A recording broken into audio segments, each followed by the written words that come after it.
ഇപ്പോൾ ഇലക്ഷന്റെ ടൈമാണ്. എഡ്യൂക്കേറ്റഡ് ആയിട്ടുള്ള ആളുകളെയാണോ എക്സ്പീരിയൻസ്ഡ് ആയിട്ടുള്ള ആളുകളെയാണോ ജനങ്ങൾ ചൂസ് ചെയ്യുന്നത്? നമുക്ക് പബ്ലിക്കിനോട് തന്നെ ചോദിച്ചോ. രണ്ടും കൂടി പറയുന്ന കുഴപ്പമില്ല. എക്സ്പീരിയൻസും വേണം, വിദ്യാഭ്യാസവും വേണം. എന്താന്ന് വെച്ചാൽ വികസനം വരണമെങ്കിൽ എക്സ്പീരിയൻസ് ഉള്ള ആൾക്കാർ, ചെറുപ്പക്കാരായ ആൾക്കാർ വന്നാല് വികസനം വരുള്ളൂ.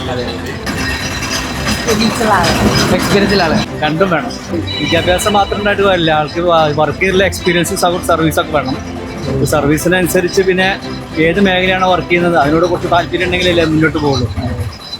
വിദ്യാഭ്യാസം കൊണ്ട് മാത്രം കാര്യമില്ല. ബിരുദങ്ങളുള്ള കുറേ ആളുകളുണ്ട്, പക്ഷെ എല്ലാവരും ജോലി ഇല്ലാത്തവരാകുന്നതും ജോലി കിട്ടാത്തവരൊക്കെ കോമ്പറ്റീഷൻ മേഖലയിൽ എത്തുമ്പോൾ അവർക്ക് സ്വന്തമായിട്ട് ജോലി കണ്ടെത്തേണ്ട സമയമാകുമ്പോൾ മറ്റുള്ളവരുടെ കോമ്പറ്റ് ചെയ്തുകൊണ്ട് ജോലി എത്താൻ കഴിയാതെ പോകുന്നുണ്ട്. വിദ്യാഭ്യാസം കൊണ്ട് മാത്രം കാര്യമില്ല, ആക്റ്റീവായിട്ട് അത് സ്കില്ലാണ് ഇപ്പോൾ നോക്കണം. എഡ്യൂക്കേഷൻ വേറെ, സ്കില്ല് വേറെ, രണ്ടും കൂടെ ചേർന്ന് നമ്മൾ സർവീസിലേക്ക് എത്തും. എഡ്യൂക്കേറ്റഡ് ആയിട്ടുള്ള കുറച്ചും കൂടി എഡ്യൂക്കേറ്റഡ് ആയിട്ടുള്ള ആൾക്കാർ വരണ്ടേ?